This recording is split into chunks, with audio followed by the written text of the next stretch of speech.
இனிய தமிழ் அமுது நேயர்களே, அனைவருக்கும் இனிய காலை வணக்கங்கள். இன்றைய நாம் பார்க்கக்கூடிய கதையினுடைய தலைப்பு கம்சனின் சதி. நம்முடைய ஸ்ரீமத் பாகவத்தை பொறுத்தவரையிலே நாரதருடைய ஆதிக்கம் மிகவும் அதிகம். பெரும்பாலும் அவர் எல்லா இடத்திலேயுமே இருப்பார். அது நாம் அறிந்தது ஒன்றுதான். இந்த கதையிலேயும் பாரதர் தான் பெரும்பாலும் தன்னுடைய ஆதிக்கத்தை செலுத்துகிறார். அவரை பொறுத்தவரையிலே அவர் அசுரர்களிடத்து சென்றாலும் மரியாதை, தேவர்களிடத்து சென்றாலும் மரியாதை. இவர் தேவர்களுக்கும் வேண்டியவராக இருக்கிறார்,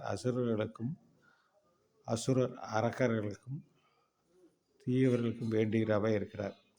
தேவ சபைக்கு இவர் போனால் என்ன மரியாதை கிடைக்குமோ அதே மரியாதை கொஞ்சம் கூட குறையாமல் அசுரர்களிடத்தில் சென்றாலும் அங்கும் அவர்கள் அந்த மரியாதை கொடுப்பார்கள். இவர் சொல்வதையும் கேட்டு அவர்கள் நடப்பார். இவ்வாறு தமக்கு வேண்டிய நம் நன்மை விரும்புகிற நினைப்பு ஒரு அதிசயமான விஷயமாகும். அத்தகைய நாரதர் கம்சனிடம் வந்தார். பேச்சோடு பேச்சாக தேவகியின் 8வது புதல்வன், அதாவது இவரை கம்சனை கொல்வதற்கென்று இருக்கக்கூடியவன், அவருடைய சகோதரர் பலராமர் வசுதேவரின் மகன்தான் என்பதையும் கோகுலத்தில் இவர்கள் வளர்வதையும் விவரமாக சொல்லிவிட்டு போனார். கிருஷ்ணரின் அவரது காரியம் நடக்க வேண்டுமே, இன்னும் நீட்டிக்கொண்டு போனால் எப்படி? கிருஷ்ணர் பாட்டு கோகுலத்தில் இருந்து கொண்டால் எதுவும் நடக்காது. அதை ஒரு முடிவுக்கு கொண்டு வர வேண்டும் என்று நினைத்தே வந்தார். கம்சன் காதில் விஷயத்தை போட்டார். ஆடிப்போய்விட்டார் இவர். என்னடா இது, நமக்கு இறுதிக்காலம் வந்து விடுமோ என்று அவனை கொன்று விடுகிறேன் என்று புறப்பட்டார். ஆனால் அதை நாரதர் தடுத்து விட்டார். கொடிய கோபத்திலும் அவர் பேச்சுக்கு மதிப்பு கொடுத்து சொல்லும் எண்ணத்தை கொண்டான் கம்சன். ஆனால் வாசுதேவரையும் தேவையும் இரும்பு சங்கிலியால் பிணைத்து சிறையில் மீண்டும் அடைத்தார். கோபம் கொஞ்சமும் அவருக்கு தனியவில்லை. அந்த கிருஷ்ணரையும் பலராமையும் கொல்ல வேண்டுமே, கேசி என்ற அசுரனை அழைத்து நீ போய் அந்த 2 கொன்று விட்டு வா என்று அனுப்பினார். அவனுக்கு அதோடு மனசு சரியாகவில்லை என்ற நம்பிக்கையும் அவன் நிம்மதியோடும் இருக்க முடியவில்லை. கம்சனால் பரபரப்பாக யோசித்து படபடவென்று கட்டளையிட்டான்.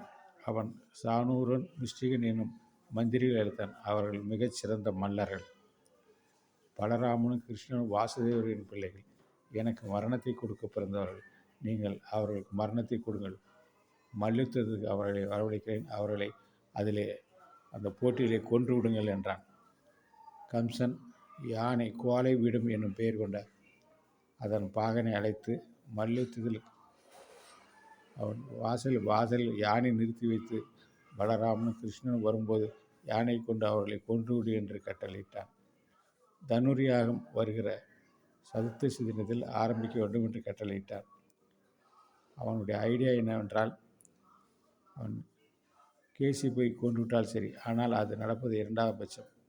கேசியால் முடியாது போனால், அவர் உயிருடன் இருந்தால் அவர்களுக்கு யாரையும் அனுப்பி கொள்வதை விட அவர்களை எங்கே வரவழைத்து கொள்வதுதான் உச்சிதம். அவர்களை வரவழைக்க வேண்டும் என்றால் அதற்கு ஒரு காரணம் வேண்டும். வந்த பிறகும் சாதாரணமாக வெற்றி கொண்டு விட முடியாது. மக்களின் எதிர்ப்பு கிளம்பும். யானைக்கு மதம் மீத்தது என்றாலும் எதுவும் சொல்ல முடியாது. அதிலும் தப்பித்து விட்டால் மல்யுத்தத்தில் சானூரனும் முஷ்டிகளும் கட்டாயம் அவர்களை கொன்று விடுவார்கள்.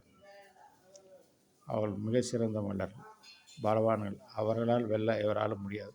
எல்லாம் யோசித்து கட்டளை இட்ட பிறகு இனி கோகுலத்திற்கு அனுப்பி அவர்களை வரவழைக்க வேண்டும்.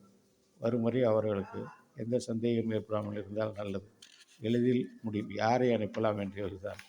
முடிவில் அக்குரூர் தான் அவருக்கு சரியானவர் என்று எண்ணி அவரை வரவழைத்தார். அவரிடம் யாருக்கும் சந்தேகம் வர முடியாது.